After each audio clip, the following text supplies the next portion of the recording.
Oke, jadi sebelum ke pembahasan, saya akan membacakan outline-nya terlebih dahulu.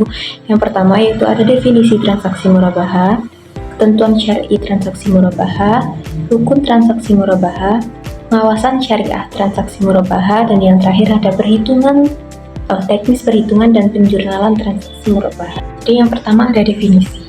Nah, murabahah adalah akad jual beli barang dengan harga sebesar biaya perolehan ditambah keuntungan yang disepakati dan penjual harus mengungkapkan biaya perolehan barang tersebut kepada pembeli. Jadi, transaksi murabahah itu memiliki fleksibilitas dalam hal waktu pembayaran.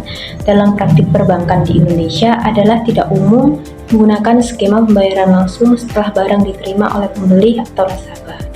Yang selanjutnya ada ketentuan syar'i. Jadi pembolehan penggunaan murabahah didasarkan pada Al-Quran Surat Al-Baqarah ayat 275 yang menyatakan bahwa Allah Subhanahu wa Ta'ala telah menghalalkan jual beli dan mengharamkan riba. Ketentuan syar'i terkait dengan transaksi murabahah digariskan oleh Fatwa Dewan Transaksi Nasional nomor 04-DSN-MUI-4-2000. Fatma membahas tentang ketentuan umum murabahah dalam bank syariah, ketentuan murabahah nasabah, jaminan, utang dalam murabahah, penundaan pembayaran, dan kondisi bangkrut pada nasabah murabahah. Yang selanjutnya ada rukun transaksi. Jadi di sini ada 3 pembahasan. Yang pertama ada transaktor. Nah, transaktor itu menyangkut penjual dan pembeli. Yang kedua itu ada objek murabahah.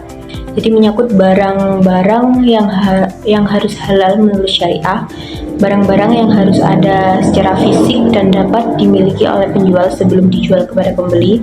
Barang tidak boleh memiliki ketidakpastian atau gharar, artinya spesifikasi, jumlah, dan kondisinya itu harus jelas. Dan objek tidak boleh barang haram atau yang melibatkan riba.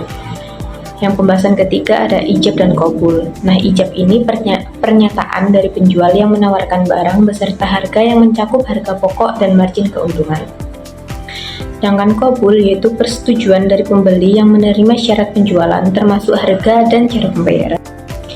Yang selanjutnya ada pengawasan.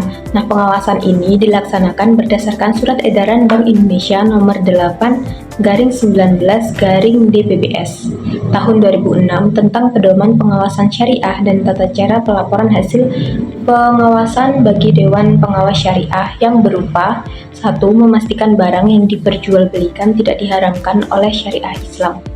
Yang kedua, memastikan bank menjual barang tersebut kepada nasabah dengan harga jual plus margin. Yang ketiga, meneliti apakah akad wakalah telah dibuat oleh bank secara terpisah dari akad murabahah. Dan yang terakhir yaitu meneliti pembiayaan berdasarkan prinsip murabahah dilakukan setelah adanya permohonan nasabah dan perjanjian pembelian suatu barang. Oke, yang selanjutnya ada perhitungan dan penjurnalan. Nah, di sini ada contoh soalnya. Pada tanggal 5 Januari 2000 XA, PT Hania melakukan negosiasi dengan Bank Murni Syariah untuk memperoleh fasilitas murabahah dengan pesanan untuk pembelian kendaraan sebuah mobil dengan rencana sebagai berikut.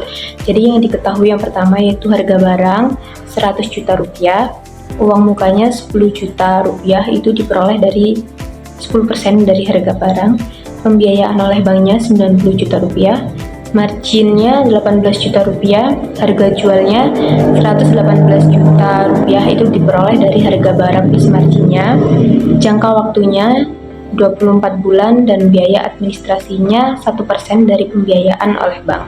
Jadi yang pertama yaitu perhitungan angsuran per bulan dan pendapatan yang diakui. Jadi angsuran per bulannya itu diperoleh dari total piutang dikurang uang muka dibagi dengan jumlah bulan pelunasan. Jadi 118 juta rupiah dikurangi 10 juta rupiah dibagi 24 bulan dan dihasilkan 4.500.000 rupiah per bulannya. Jadi di sini ada perhitungan persentase keuntungan dari perbandingan margin dengan total piutang. Persentase keuntungannya itu diperoleh dari total margin per total piutang dikali 100%. Jadi 18 juta rupiah per 108 juta rupiah dikali 100% dan dihasilkan 16,66 sekian persen. Margin per bulannya diperoleh dari persentase keuntungan dikali angsuran per bulan. Jadi persentase keuntungannya dari 16,66 sekian persen dikali dengan 4.500.000 rupiah per bulan jadinya 750.000 per bulan. dan pokok per bulan itu diperoleh dari angsuran per bulan dikurang dengan margin per bulan, yaitu Rp4.500.000 dikurangi Rp750.000 dan dihasilkan Rp3.750.000 per bulannya.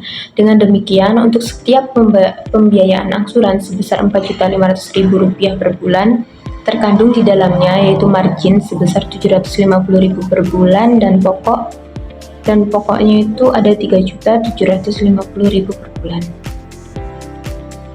Nah, ini ada penjurnalannya ya. Kenapa ini 1-24? Karena tadi diketahui 24 bulan kan. Jadi angsuran per bulannya itu sebesar Rp4.500.000. Pokok per bulannya itu Rp3.750.000 dan marginnya yaitu Rp750.000. Sekian, terima kasih. Bye-bye.